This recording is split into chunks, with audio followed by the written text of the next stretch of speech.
అందరికీ good morning. అందరూ ఎలా ఉన్నారు? బాగున్నారా? నేను బాగున్నాను. ఇది వీడియో అనుకున్నాను, ఫోటో యాడ్ చేస్తాను. ఈరోజు అయితే మా బాబు బర్త్డే అండి, సెకండ్ బర్త్డే మా విఘ్నేష్ది. అందుకని చాలా హడావిడిగా అయితే ఉన్నాము. ముందు బర్త్డే అనగానే ఇంట్లో చేసేది ఏంటి, స్వీట్ పాయసం కదా. నేను కూడా పాయసాన్ని అయితే ప్రిపేర్ చేస్తాను తెలుసు కదా అని చెప్పేసి నేనైతే ఏమీ షేర్ చేయట్లేదులేండి. అందుకని ఇప్పుడైతే పాయసం అయితే ప్రిపేర్ చేస్తున్నాను.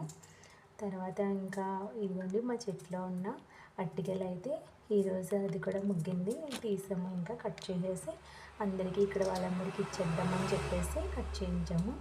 ఇంకా సెకండ్ బర్త్డే కదా, సింపుల్గా చేద్దామని ఇదిగోండి డెకరేషన్ అవి ఇంకా టెంట్ అనేది వేసాము. సౌండ్ బాక్స్ అయితే తీసుకొచ్చారు పిల్లలు, రాత్రంతా ఇంకా బెలూన్ డెకరేషన్ అయితే చేశారు. ఇంకా నేనైతే పూజ కోసం అయితే ఇక్కడ రెడీ చేసుకున్నాను. ఈరోజు బుధవారము, పైగా మా బాబు పేరు కూడా విఘ్నేష్ అని పెట్టాం కదా, తన బర్త్డే ఇంకా ఈరోజు వచ్చింది అని చెప్పేసి ఆ వినాయకుడికి అయితే పూజ చేసుకున్నాను. కొత్త బట్టలకి పసుపు బొట్లు అయితే పెట్టాను. ఫస్ట్ అయితే ఈ డ్రెస్ వేసానండి, పాడు చేసేసుకుంటాడు కదా ఆటలాడని. నార్మల్గా ఉన్న డ్రెస్ అయితే వేసాను. వేసి పూజ చేసేసి వాడికైతే హారతి అనేది కళ్ళకు అద్దుకోమని చెప్తున్నాను.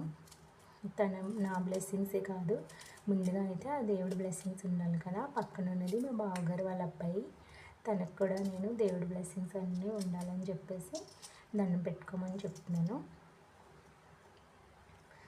మా వాడు దేవుడు అంటే భక్తిగానే ఉంటాడు చిన్నప్పటి నుంచే. చాలా హ్యాపీగా అనిపించింది, ఎందుకంటే బుధవారం రోజునే మళ్ళీ మా వాడి బర్త్డే రావడం, వాడిది విఘ్ను అని పెట్టడం పేరు. ఆ విఘ్నేశ్వరుడి దయ ఉండాలని నేను కోరుకుంటున్నాను. తర్వాత స్వీట్లు ఎన్ని చేసినా కూడా నా చేతితో చేసిన స్వీట్ని ముందుగా తినిపించాలని పాయసాన్ని ముందుగా అయితే పెడుతున్నానండి, దీవిస్తున్నాను అనమాట. అమ్మ కడుపు చల్లగా, అత్త కడుపు చల్లగా 10 మంది పిల్లల్ని కని 100 ఏళ్ళు హాయిగా ఉండాలి అని చెప్పి దీవిస్తున్నాను. అందరూ నవ్వుతున్నారు పక్క నుంచి. ఎందుకంటే తర్వాత అయితే రెడీ అయిపోయాము, కానీ వాడు మాత్రం చాలా ఏడుస్తూనే ఉన్నాడు. అంటే నిద్రలో లేపి రెడీ చేశాను, అందుకని ఇంకా ఏడుస్తూనే ఉన్నాడు. రిలేటివ్స్ అందరూ వచ్చారు కదా, వాళ్ళని చూసి ఏడుస్తూనే ఉన్నాడు.